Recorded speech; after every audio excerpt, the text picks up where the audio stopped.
Hi, everybody. For those of you that are just joining us, we'll just kind of do a little recap about Not Invisible. Not Invisible is about our story. It's to get the awareness out there. Hopefully, by sharing our story, it can prevent what happened. Tongue-tied. What happened to our daughter doesn't happen to other girls. And to our daughter's friend. For those of you that don't know and that are just joining us, our daughter was trafficked. And at the time that she went missing, her best friend went missing with her. Her best friend is still missing to this day. And we hope and we pray every day that she is found and that she can return home safely. Our daughter was found. With trafficking comes a whole barrel of issues. And unless you've ever dealt with it, there's so much that they deal with. Tonight we want to talk about support. Because without the support of friends and family, there is no way that we would make it as far as we've made it. And that goes to one of my points with Invisible. Jared brought this up the other day, that there's so many avenues of support that you should have been able to, well, we should have been able to have lean on, and that we just never got. One is the detectives. We should have been able to lean on them. We should have been able to rely on them, and the police. And as Jared stated it, if it was not for me, our daughter never would have made it home. I can't tell you the hours that I put into finding her. And, you know, sometimes we joke about how I would make the best detective ever, because I've put so many hours into finding her, putting up missing flyers and making phone calls and hounding her friends and trying to text them all and making them so sick and tired of hearing from me, following up on leads. And I can't tell you that how many friends have distanced themselves from me because of the hours that I was like, I gotta find my kid, I gotta go, I can't hang out with you, I can't be on the phone with you. And I just have to tell you that sometimes that really saddens me, because in situations like this, and I think in any hard situation, you always find out who your true friends are. And maybe it's because in that moment, it's too deep. They just can't face it, or they just can't handle it. And maybe they just don't know what to say, or they just don't know how to handle it. And maybe that's the case with some of the friends that have distanced themselves from us. But I think that sometimes just say it. Say you can't handle it. Say you don't know what to say. Because sometimes just hearing those words, it's okay. Rather than disappearing on your friends or your family. I think the worst things that you could ever hear are, if I were in your shoes, this is what I would do. Because you never truly know what you would do unless you're there. I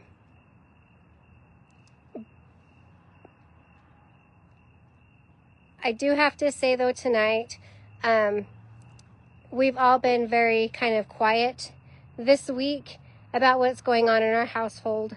And with the permission of our daughter, she did want me to let everybody know that she is in jail. And that is one of the issues that you do deal with being in this situation, is the mental health. And I've mentioned that in several of our videos. And you deal with addiction. And I think that with that being said, there's a lot of people that they look at the outer body and they're like, oh, she's an adult. But deep down, she's really not, because her mentality is like a young child. And that makes it really hard, because you try so hard to protect and be there for them. And you've got all these other people that pretend like something is wrong with them when in reality they're fine. And then you've got this girl that has all these issues, and she's just struggling to swim along. And I'm not going to say that she's perfect or that she does everything perfect, because Lord knows, we all know she's messed up and she's made mistakes. But she's also struggling to correct those and to come along. So in those moments, we have all really struggled and been trying to fight for her. And you get these officers with the egos and try to make an example. And I just feel like that's really unfair. But then that's the mama bear in me, because I feel like you need to have officers that have sympathy, but then I feel like they've been through so much themselves that they've probably lost that buffer. And so they want to make examples of people as well. So I think it comes down to, again, support for all involved. And I think that that's kind of a double-edged sword there too, because the officers need the support when they're dealing with issues, but our loved ones need the support as well. I think that when you're in situations with mental health, we found out so much about what's going on inside the jails that it hurt our hearts. We realize that there's safety issues within the jails, but we also feel like that if there's an issue inside of a jail, the family should be contacted. Whereas they don't contact families, and I feel like that is an issue in itself. And it makes me wonder, how many times have family members had loved ones in the jails and they've had issues and they've never been contacted? And I feel like that's very, very wrong. So I'll just fill you in a little bit about what's happened with our daughter. Our daughter was hospitalized for a condition, and nobody notified us. And I actually had the ER doctor call us and let us know how wrong he felt that it was. And he wanted to notify us. So I feel very blessed that he did. So I think there's so many people that can see how wrong things are in our society these days. And I think that it's time that as a society need to pull together and be supportive of one another, instead of tucking away in our homes and being recluses and just being like, oh, it's their problem, let them deal with it on their own. Because we need to be supportive of one another, whether it's one issue or another issue. We all need that love. We all need that support, no matter what it is. So I just feel like in this day and age, we are all just pulling away from one another. And it really saddens me. I had a conversation tonight. I'm not going to say exactly what the conversation was about. But I just am really saddened, because I feel like in our family, we're such a tight-knit family. And I feel like even with this situation with Rye, I feel like at times our family hasn't been as tight as it needed to be. And I feel like we all should be able to pull together and just be able to just talk and be open about it. And I know that And I am so guilty of this because people have asked me, like, how's Rai today? And I'm like, oh, she's learning life lessons. And I should be more open and honest, like I just was, and said, hey, she's in jail. Because I don't like to talk about what's really going on. Because it's kind of like the telephone game. By the time that it gets through the fifth person, it's totally changed. And that's where I think, like the other night, I said that if people have questions or concerns, please ask us, message us. We're not afraid to talk about it. We want to talk about it. We love our daughter very much, and that's one of the reasons why we want to get the awareness out there, because we don't want this to happen to anybody else. We don't want to see anybody else's children go through this. And our daughter doesn't want this to happen to anybody else. And she doesn't want to see it happen to anybody else. That's why she took a road trip on a rescue mission to try to save her friend. You know, she knows who she is and where she came from and what she stands for. And that's one of the things that, you know, we were talking about yesterday, me and Jared, is, you know, her grandpa, it was his birthday yesterday, and we were talking about nicknames, and her nickname is Scarecrow. And I was telling Jared, I was like, you know, I didn't really understand, why is her name Scarecrow? But the more you think about it, is a scarecrow protects. It protects the field. And she's always protected all of her friends. And even if, like with her family, even if they're not there to see it, even if she is madder than heck at you, she will stand that ground. She will protect you. And that's what I was telling Jared. Like, I saw a video. One of her friends showed me a video that, man, she was standing up for one of her friends, and she took on 3 full-size men. And here she is, 73 pounds, dripping wet. And she stood her ground just to protect this little friend, to say, hey, man, you don't do this. But when it comes to protecting herself, she doesn't know how. She doesn't know how to stand up for herself. And I think that we all, at certain times in our life, we don't know how to do that. And I know that I've been guilty of that, not having a voice, not being able to stand up and say, hey, this is enough.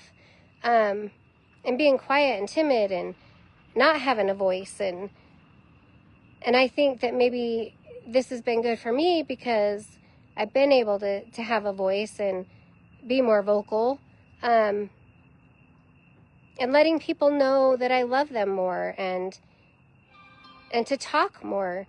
And with this whole thing with our daughter, like, I think it's very important, because you need to tell people how much they mean to you. Always tell them the positives, and just really bring that out. Because you never know what's going to happen. Because, like, we never knew, like, she was going to take off and go missing. And that it would take months to find her. So, and that she would end up as deep as she was with the drugs and the addictions. I can tell you that every day I wait for that phone call that she's going to be gone, or that we're not going to find her. And I can tell you that her and her grandpa had a love-hate relationship, but man, she protects him and his name, and she goes up and sees him all the time and makes sure that his headstone was just polished. And I can tell you, when I went to find the Windex the other day, there's none in the closet. So she definitely knows who she is, what she stands for, and where she came from. And she will protect to no end. And that support that she will give is 100%. Even if she's mad at you. And I think that says a lot.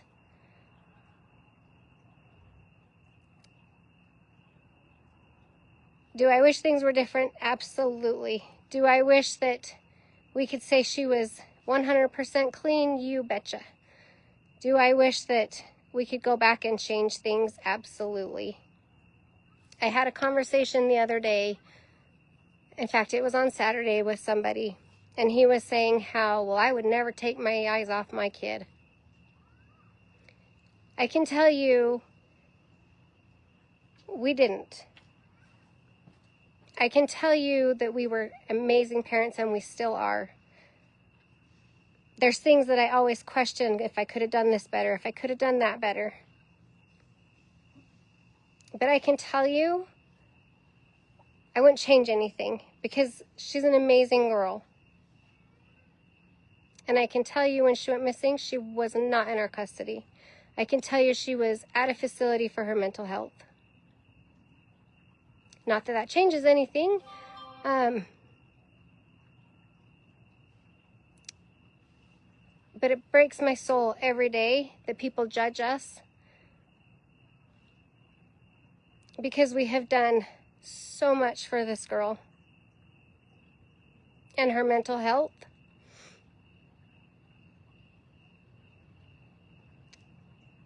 And I feel like the people that judge and don't know the whole story without asking us or asking questions, it's very sad. And I wish they would ask more questions. And that's where I say the support,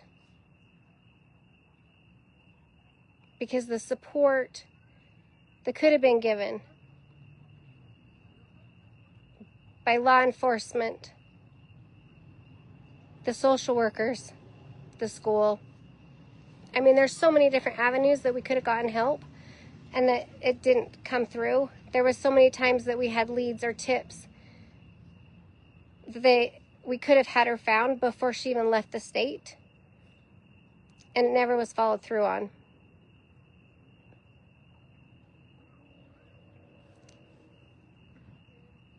And I feel like with the girls that I've been introduced to, that their stories are so similar, and that we've been able to help with some of the funds that have come in to Not Invisible. It's so sad to me, because their lives could have been so different as well. And I feel like just because somebody has a disability with mental health, or because they're a troubled teen, that they don't get the support, they don't get the help, they don't get to be looked for. And I think that's very sad. I feel like things need to change. And I feel like, I was actually talking to my mom about this tonight, because I question this every day. And especially since the judge in Brigham City was arrested, Rye was in his courtroom a month before she went missing. And I can't tell you how many times she was in Brigham City, and I picked her up from the fire station. I question every day, were they involved in her disappearance?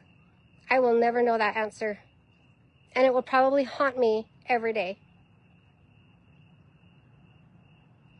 And I question how many other girls are involved and haven't came forward.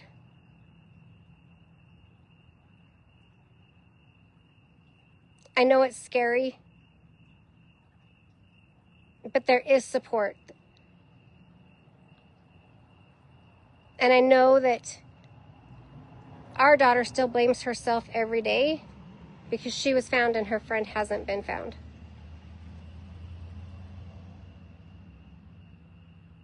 But there is support. There's people like Rye that will be there. There's people that's like her friends. There's so many people out there, like our group that we developed. There's people like Candace's family. There's so many people that support these girls and they just need more. So I say that, you know, the awareness and getting it out there and having more people support is so important. And I just wish our law enforcement would come aboard too. Because these girls are not the average girls. They're not the average criminal. And I wish they would realize that. And I wish there was more people that was in the law enforcement that would be able to talk to these girls and get on their level. Because their wires are not fully connected. And once they go through a traumatic thing like this, they're definitely not connected. They don't think the same. I often tease that it's rye time or the blonde rye, because I often wonder what goes through their minds, because they just can't think the same. They just don't. And they do silly little things. But it's their own way of surviving to get through day to day. I mean, it's like keeping a journal of that they showered today. They went and got the mail today. At 9:45, they answered the phone to Charlie Brown. I mean, these are just little examples of what is written in the notebook. Just so they can keep it all straight. So they can look back yesterday and remember, oh yeah, I took a shower. I need to shower today. Or I bathed. Or I got the mail. I need to get the mail tomorrow. This seriously is how our daughter lives her day by day. And any little quirk that is thrown in her schedule totally sets her off, and she totally cannot focus. And I feel like it's the same thing with her friends that have been in the same situation. And maybe they're not all the same, but the ones that I've helped so far, they are. So I really feel like the more awareness we can get out there and the more girls that we can help so it doesn't happen to them as well, the better. And I can't stress enough the buddy system. Don't leave your friends behind, because that is what happened with our daughter. She was left behind when she got sold. And I can't tell you enough how many times I've said that when I see girls take off at Christmas time, the younger ones, and their moms are looking frantically for them. And I share this story about Rye. And I mean, I don't go deep into detail, but it scares me because I don't want it to happen to anybody else.